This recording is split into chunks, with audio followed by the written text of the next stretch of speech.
Hey, what's going on, everybody? It's Friday, June 21st. Welcome back to your latest episode of Stoppage Time with me, Uncle Rob. And guess what? It's my birthday weekend. Birthday's on Sunday. Yes, the rest of the world continues to age while I remain timeless. But I'm here to talk to you today about one of my favorite topics, and frankly, I think one of the more important topics that we should all be discussing, wink, wink, more often, and that's the power of conversation. I'm biased and I'm lucky as hell in that I have literally built a podcast business around me getting to have deep, thoughtful, long form conversations with incredibly gifted, talented, insightful, really, really smart people who are different than me, people who come from all kinds of varied backgrounds and have all kinds of different interests and are expert in literally all kinds of different things that I am not expert in. But that doesn't mean that for you to master the art of great conversation or to unleash the power of conversations and the importance of conversations or to appreciate the importance of conversations in your life, that doesn't mean you have to launch a podcast.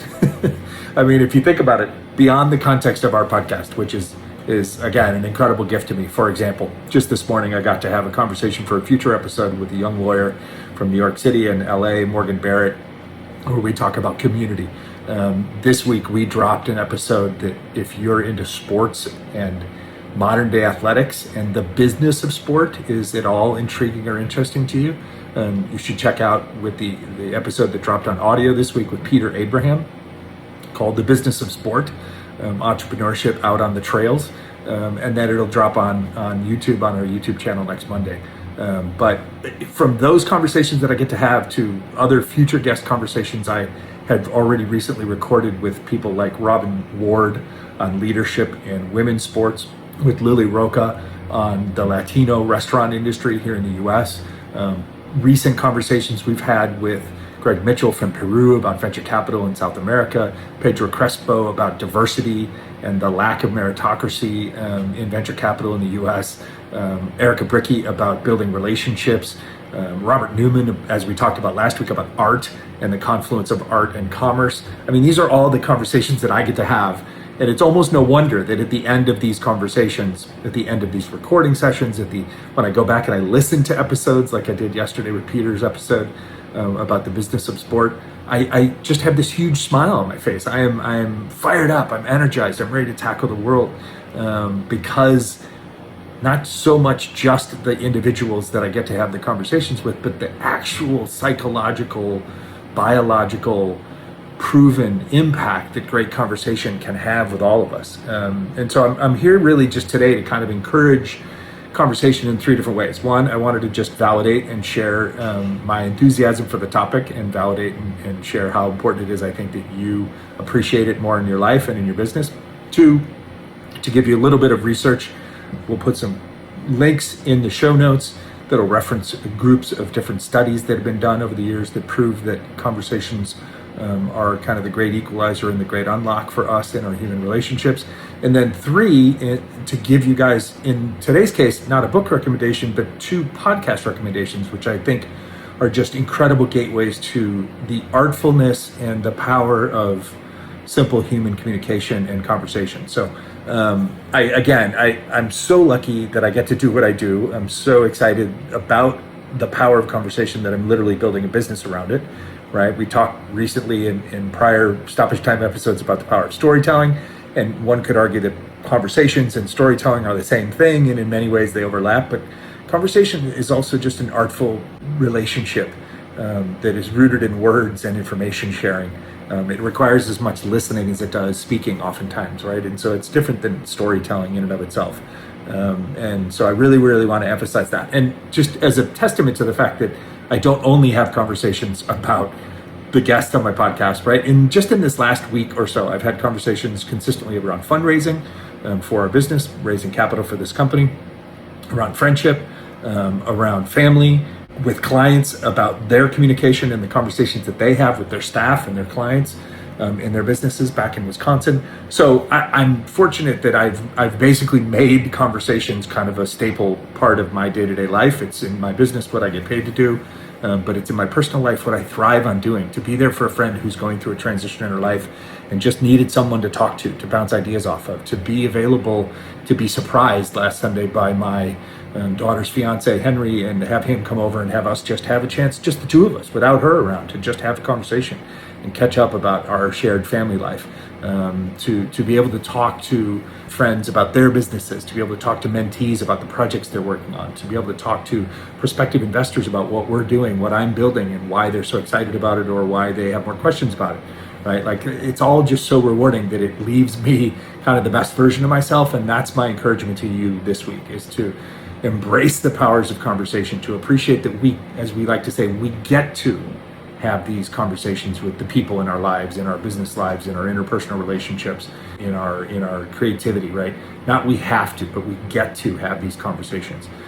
So with that, let's just, again, validate that this isn't just my opinion, right? So I've got a couple of quotes that, if you bear with me here, I'm going to turn the camera a little bit. I want to read to you. These are two different quotes from researchers, and then I'm going to hit you with kind of three key takeaways. But the one quote was that conversation is the ancient technology for aligning our brains so that we can be on the same page. And this is from Talia Wheatley, who's a PhD professor of psychological and brain research at Dartmouth College, which studies how we react, how we physically connect with people, and how our brain chemistry reacts during conversations. She goes on to say, it's the most ubiquitous social behavior that we do, and yet we really don't understand that much about it. It's like, no kidding, right? Like, it's like saying relationships are the most ubiquitous thing we do, and yet we barely understand it, right? So conversations fall in that same bucket. Second quote, which I thought was really powerful, kind of moved me a little bit, was, our well-being is determined largely by the quality of our social relationships, which are shaped by our conversations. Going a little deeper can help people to create connections that leave them feeling genuinely happier. And this is from Dr. Michael Cardos, who's a PhD and assistant professor of management at Oklahoma State University's Spears School of Business, whose literal whole field of research is deep conversations. I got to get Dr. Cardos on podcast so we can talk about deep conversations while having a deep conversation. But three of my takeaways from the number of research articles and studies that they reference in the links that we will include here in the show are these big ideas. One, we just don't talk to each other enough anymore. Like, we don't genuinely, slowly, patiently talk and listen to one another anymore. We shout at each other, right? Via social media, online, from a distance, et cetera, et cetera. Second thing, it's much harder to attack or hate someone that you're having a conversation with. I have lots of people in my life that I have pretty strong disagreements with, and where there are boundaries over the things that we agree or disagree on, and yet I don't hate those people.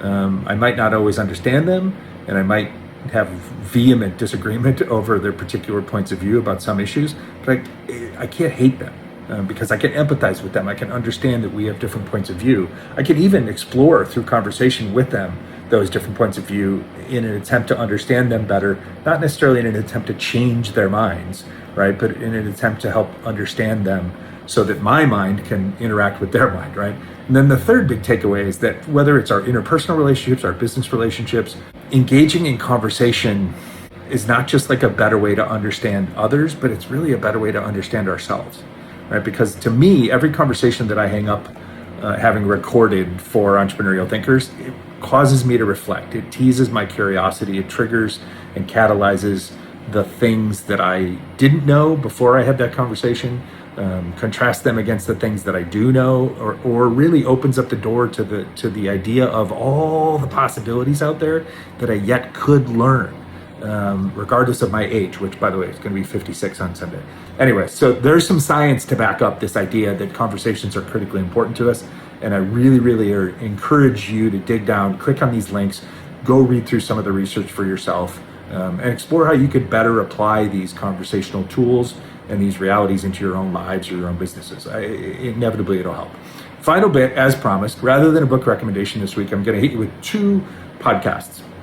One, I have been moved by it in a way that I haven't been moved by a podcast in a few years. And then two is the podcast that led me to the second other one. So the first podcast show I'm going to reference for you here quickly is called Wiser Than Me, Julia Louis-Dreyfus. So the famous comedian from Seinfeld and then Veep and every other medium possible over the last 25 years. Julia is herself in her early 60s, and she has an entire podcast that is award-winning podcast, rapidly growing audience, in which she, a woman in her early 60s, interviews or talks with, has conversations only with women older than 70. And they talk about life, they talk about their journey, they talk about their struggles, they talk about their professional lives, they talk about their personal lives, they talk about the struggles of aging, they talk about the challenges and beauty of being a woman, but it's all through this age lens, right? So she creates these incredible conversations. I'm telling you, I've listened to a handful of the episodes already, and it's been moving. I mean, it's just humanly moving. And so there's one example of one show that you could go out and seek out and listen to and enjoy. And don't be biased that, well, I'm a dude in my 20s. Why would I want to listen to a bunch of old women talk, right?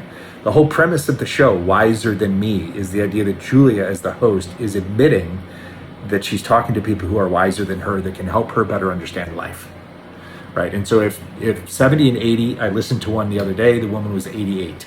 I listened to one the other day, the woman was 84, right? If those deeply, richly experienced women can help a very accomplished, wildly successful, talented woman in her 60s to find new information and new sources of inspiration and new context on life, they can surely help all of us, right? So as Julia says on a couple of the episodes, like if you have a grandma, if you have an old lady in your life, this podcast is an inspiration to go talk to her.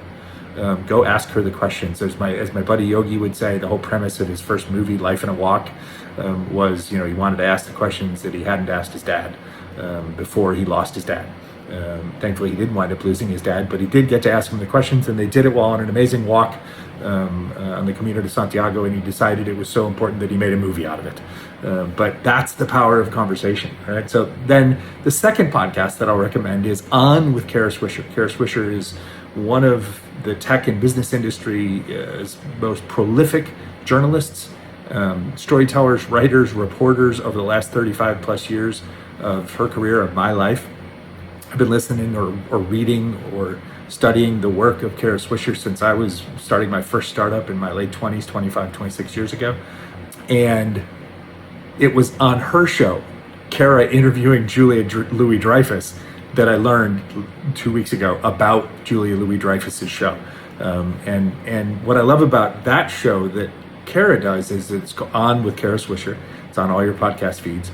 But what's interesting is she also hosts a very wildly successful podcast that is another one of my favorites called Pivot, with a co-host there. But she does this show because it's a completely different medium, because it's a completely different way for her to engage with the audience, for engage with people, and to learn, right? So she has a long form conversational format, much like we do at Entrepreneurial Thinkers, very much my inspiration, because it is an art.